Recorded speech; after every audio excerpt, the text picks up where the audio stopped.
Hello दोस्तों, कैसे आप लोग। उम्मीद करता हूँ आप सब लोग अच्छे होंगे।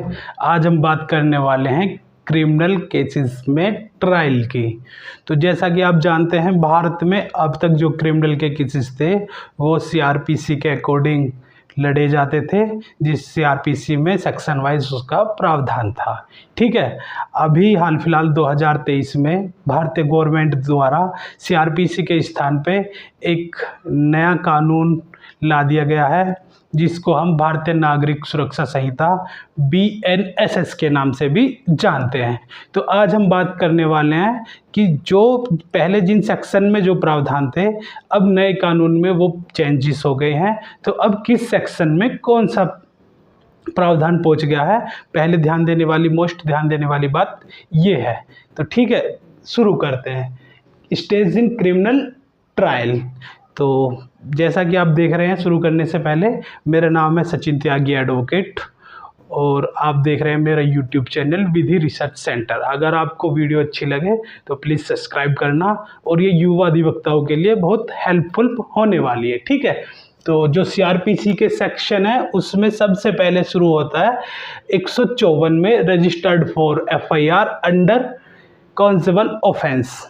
ठीक है, registered for FIR under cognizable offence, मतलब कि FIR जो रजिस्टर्ड होगी वो कॉन्जेबल ऑफेंस में ही होगी। अगर ऑफेंस कॉन्जेबल नहीं है तो वहाँ पे NCR दर्ज होगी, नॉन कॉन्जेबल रिपोर्ट। और जहाँ NCR दर्ज होती है वहाँ पे ट्रायल नहीं लड़ा जाता। ध्यान देने वाली बात है। ठीक है। ट्रायल कहाँ लड़ा जाएगा? जहाँ पे FIR होगी किसी भी ऑफेंस में, जो कि पहले 154 में था, अब कहाँ पर आ गया 153। BNSS सेक्शन कितने में? 173 में। ठीक है। इसके बाद नेक्स्ट है 157 में कमेंसमेंट ऑफ इन्वेस्टिगेशन। इन्वेस्टिगेशन का शुरू होना। भाई FIR हो गई है, FIR के बाद क्या करेगी पुलिस? जांच पड़ताल करेगी। तो जो जांच पड़ताल करेगी पहले कहाँ से थी? सेक्शन 157 में। अब कहाँ पर हो गई है? सेक्शन 176 में। ठीक है, क्लियर, समझ में आ रहा है? बहुत पॉइंट टू पॉइंट समझा रहा हूँ मैं, उम्मीद करता हूँ आपके अच्छे से समझ में आ रहा होगा। ठीक है। इसके बाद आता है 167 में remand. Not necessary in all cases. Remand जो सभी केसेस में आवश्यक नहीं है। ठीक है, क्लियर है?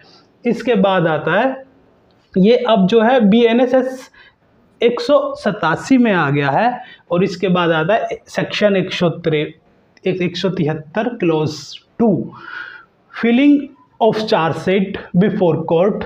ये mostly before magistrate court 173 clause 2 में। ठीक है। जो चार्जशीट सबमिट होती है वो कौन सी सेक्शन में होती है? 173 क्लॉज 2 में। और अब कहाँ हो रही है? 193 में। क्लियर है? इसके बाद क्या आता है? इसके जब चार्जशीट सबमिट होगी, इसके बाद है section 190 clause 1B magistrate takes cognizable of cases. ठीक है, मजिस्ट्रेट क्या करेगा? संज्ञान लेगा केसेस पे। क्लियर है? अब कहाँ पे? 210 में BNSS और CRPC के सेक्शन में जो डिफरेंट है, जो अंतर आया है, हमें उस पर ध्यान देना है। चीज़ें सब सेम है, बस इसमें जो सेक्शन बदल गए हैं मोस्टली हमें उस पर ध्यान देना है। ठीक है। अब इसके बाद क्या होगा? मजिस्ट्रेट जो है वो इशू करेगा issues of summon warrants to accused. अभियुक्त के लिए समन और वारंट को जारी करना। कहाँ पर है? पहले था ये 204 में, अब कहाँ पर है? ये 227 में। क्लियर है? ठीक है। अब इसके बाद में क्या है? 207 में आ जाते हैं। Supply copy of police reports to accused. ठीक है, पुलिस की जो रिपोर्ट्स वगैरह होगी वो अभियुक्त को देनी होगी 207 में। अब कहाँ दे रहे हैं हम? 230 में। ठीक है। इसके बाद है 209 में committal of case if triable by session court. अगर केस सेशन कोर्ट में ट्रायल चलने के योग्य है तो उसको सेशन कोर्ट के लिए मजिस्ट्रेट के द्वारा कंप्यूटल कर दिया जाता है, जो कि सेक्शन 209 के तहत किया जाता था, और अब ये 232 के तहत किया जा रहा है। ठीक है, यहाँ तक उम्मीद करते हैं आपके सही समझ में आ रहा होगा। चलिए आगे चलते हैं। ये तो शुरू करते हैं। क्या था हमारा last? Committal of case if triable of session court. ठीक है, जो कहाँ पे था? जो था CRPC के सेक्शन 209 में। इसके बाद आगे स्टार्ट करते हैं। CRPC के सेक्शन 227 में 227 में discharge if the case is triable by session court. ठीक है, यहाँ तक क्लियर है। जो कि अब कहाँ पे आ गया है, BNSS भारतीय नागरिक सुरक्षा संहिता में 250 में। क्लियर है। इसके बाद आता है, हम CRPC में हैं 239 discharge if the case is magistrate court. Clear है।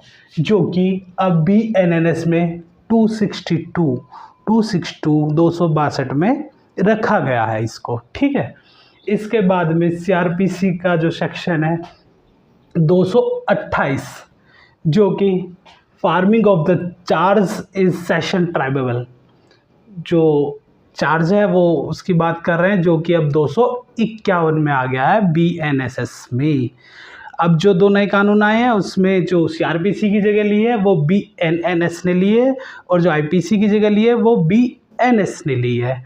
भारतीय न्याय संहिता BNS और भारतीय नागरिक सुरक्षा संहिता BNSS, जो कि CRPC के स्थान पे आई है। ठीक है। अब हम क्या कर रहे हैं, CRPC में जो क्रिमिनल ट्रायल है, जो स्टेजेस हैं उनको पढ़ रहे हैं। क्लियर है। इसके बाद आता है सेक्शन 229, नहीं, इसके बाद आता है section 240 framing of the charge if magistrate triable, जो कि 263 में आ गया है। ठीक है। ये कहाँ पे अब 263 में।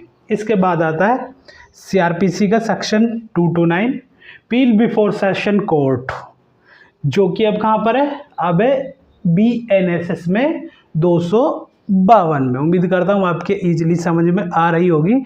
इसके बाद भी अगर किसी भी को लगता है कहीं कोई कन्फ्यूज़न क्रिएट हो रहा है तो वो मुझे कमेंट में कर सकता है। आई होप मैं आपके कन्फ्यूज़न को क्लियर कर पाऊँगा। ठीक है।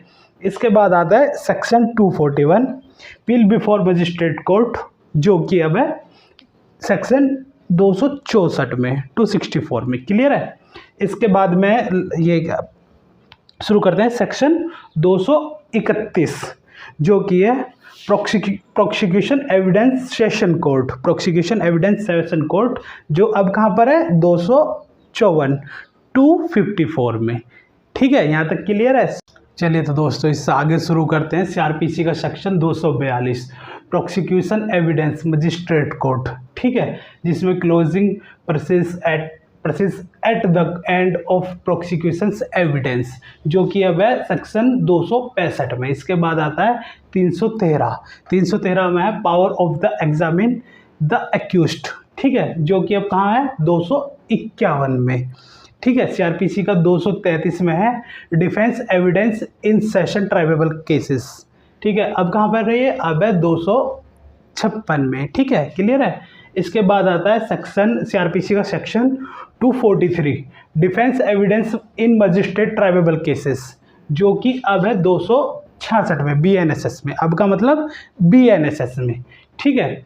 और इसके बाद है CRPC का section 234 argument first in the prosecution then defence, जो कि है BNSS में सेक्शन 257 में। इसके बाद आता है section 235 judgment of acquittal conviction session court. ठीक है। Judgment of the acquittal conviction session court, ये कहाँ पर है 235 में। इसके बाद क्या है BNSS में कहाँ पर है ये 238 में। इसके बाद है 248 सेम है judgment of the acquittal conviction magistrate court, जो कि अब है 271 में। यहाँ तक क्लियर है। ठीक है। उम्मीद करता हूँ आपको मेरी वीडियो अच्छी लगी होगी। Thank you for watching. Bye bye.